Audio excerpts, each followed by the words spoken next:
star system d'Hollywood est un immense échiquier où l'authenticité n'a pas sa place. Derrière les sourires de façade, les anniversaires fastueux et les romances glamour qui inondent vos écrans se cachent des dynamiques d'exploitation et de manipulation bien plus sombres. Aujourd'hui, les coulisses de l'industrie nous révèlent une vérité troublante. North West vient tout juste de fêter ses 13 ans et sa mère, Kim Kardashian, semble avoir complètement démissionné de son rôle de parente. Totalement obsédée par sa nouvelle relation ultra médiatisée avec le pilote de Formule 1 Lewis Hamilton, Kim n'a plus de temps à consacrer à sa fille aînée. Pour s'en débarrasser, tout en empochant un énorme chèque, elle l'envoie seule en tournée mondiale pour se produire devant des milliers de personnes. Cette adolescente de 13 ans est littéralement exploitée par le système sous nos yeux. Pendant ce temps, en Italie, Kylie Jenner tente de faire oublier les rumeurs de chirurgie esthétique en orchestrant une séance de pilates performative sur un yacht de luxe, mais son manque total de technique a déclenché un immense bad buzz. Aujourd'hui, Famous Shadows ouvre les dossiers confidentiels que les agents de relations publiques tentent désespérément d'étouffer. L'enquête commence maintenant, entrons directement dans le vif du sujet. North West est officiellement devenue une adolescente. Il est presque impossible de croire ce que ses parents ont fait de cet enfant. Propulsée sur Internet depuis sa naissance, elle est poussée à vivre comme une jeune femme de 25 ans alors qu'elle n'est qu'une mineure. Même si elle entre aujourd'hui dans l'adolescence, son exposition reste profondément dérangeante. Récemment, les tabloïds ont partagé des gros titres particulièrement provocateurs, expliquant que Kim Kardashian avait publié des photos edgy et sombres de sa fille pour célébrer ses 13 ans.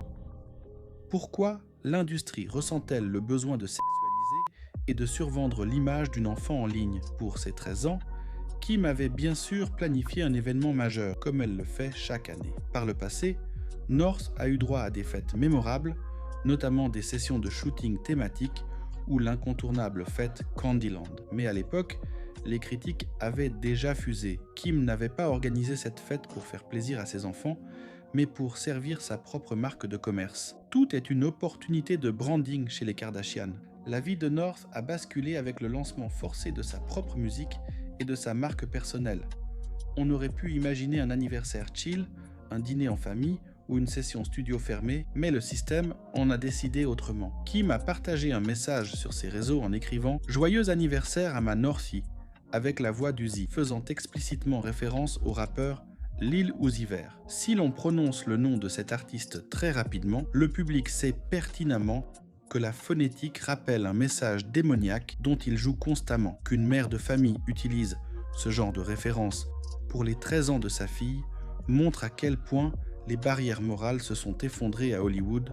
Kris Jenner a elle aussi partagé son message mielleux habituel, félicitant sa petite fille pour sa créativité et son intelligence. Mais la réalité derrière les festivités est beaucoup moins rose. North West a effectué sa toute première performance solo au festival Summer Smash à Chicago, la ville natale de son père. Pour l'adolescente, c'était un moment majeur puisqu'elle a pu y rencontrer son idole, Lil Uzi Vert. Mais sur les images partagées en direct de son voyage à Tokyo et de ses concerts, un détail saute aux yeux. North ne semble jamais heureuse. Son visage est fermé, presque éteint. Puis, Kanye West est sorti de son silence pour publier un message devenu immédiatement viral. Il a partagé une photo de sa fille sur scène avec une légende très courte. « Joyeux anniversaire, mon jumeau ». Ce post a immédiatement déclenché une vague de mèmes et de moqueries sur les réseaux sociaux.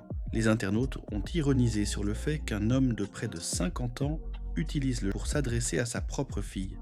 Mais au-delà de la blague, c'est la performance artistique qui pose un immense problème de fond. North West est monté sur scène le vendredi 12 juin au festival de musique Lyrical Lemonades Summer Smash 2026 dans l'Illinois. À ce moment-là, elle n'avait encore que 12 ans.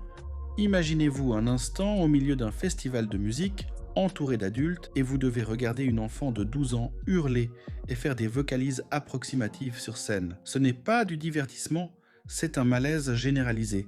Quand on regarde les vidéos amateurs de l'événement, on aperçoit une foule immense composée presque exclusivement d'hommes adultes en train de sauter et de s'ambiancer autour d'une petite fille de 12 ans. Quittons Kim pour nous intéresser à sa sœur, Kylie Jenner. Elle a, elle aussi, tenté de faire le buzz en publiant une vidéo d'elle en train de faire du pilates sur un immense yacht privé en Sardaigne. Mais la séquence s'est retournée contre elle. Le Pilates demande une discipline de fer, un alignement corporel parfait et une concentration absolue. La vidéo montre une Kylie Jenner incapable de tenir les positions de base. Alors que Kylie prétend publiquement avoir perdu ses 60 livres de grossesse uniquement grâce à la marche et au pilates quotidien, sa propre vidéo prouve la réalité est bien plus technologique et médicale. L'utilisation massive de produits de perte de poids de type GLP-1 par les célébrités hollywoodiennes est un secret de polichinelle.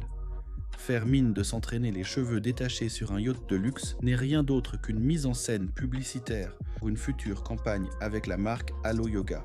Tout était factice, du début à la fin, la définition pure et dure du népotisme. À Los Angeles, des milliers d'artistes talentueux travaillent d'arrache-pied, sacrifient leur vie entière et n'obtiendront jamais la chance de chanter dans un festival de cette envergure. North West décroche cette place uniquement grâce aux connexions de ses parents, alors que sa musique est objectivement mauvaise. Le public ne s'y trompe pas, et le pire reste à venir.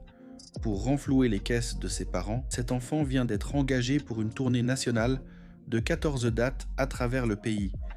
Elle part sur les routes en tant qu'avant-première de la rappeuse Molly Santana. On savait que les finances de Kanye West étaient instables, mais l'envoyer travailler à ce rythme prouve que l'exploitation financière a remplacé l'éducation parentale. Pendant que North West s'épuise sur les routes, les psychologues rappellent que le vedettariat précoce impose une pression d'adulte sur un cerveau qui n'est pas encore formé. Les cas de Britney Spears, Justin Bieber ou Lindsay Lohan ont prouvé à quel point une célébrité précoce brise une vie. Mais Kim Kardashian a d'autres priorités. Elle est trop occupée à orchestrer sa nouvelle romance contractuelle avec la star de la Formule 1, Lewis Hamilton. Des proches affirment que Lewis passe du temps avec la famille et que les enfants adorent le fait qu'il pilote des voitures de course. Kim se vante d'être redevenue une maman cool. Les tabloïds affirment que les enfants trouvent Lewis beaucoup plus stable et rassurant que leur propre père, Kanye West. Cependant, les coulisses de cette relation montrent une réalité bien différente. Kim adore le frisson de la course, mais elle cherche surtout à créer le buzz. Sa présence dans les paddocks a d'ailleurs fortement agacé les épouses des autres pilotes de F1. En vérité, ce prétendu couple bat de l'aile. C'est une opération marketing mal exécutée. Pour tenter de capter l'attention face à la concurrence des autres stars, Kim est même retourné à ses anciens standards physiques, mais sans succès. Lewis Hamilton se révèle être un bien mauvais acteur. Lors de leur dernière apparition publique au Grand Prix, il a paru extrêmement maladroit, bégayant face aux questions des journalistes sur Kim, avant de lui asperger du champagne au visage et de refuser ostensiblement de l'embrasser devant les caméras. Un véritable fiasco publicitaire.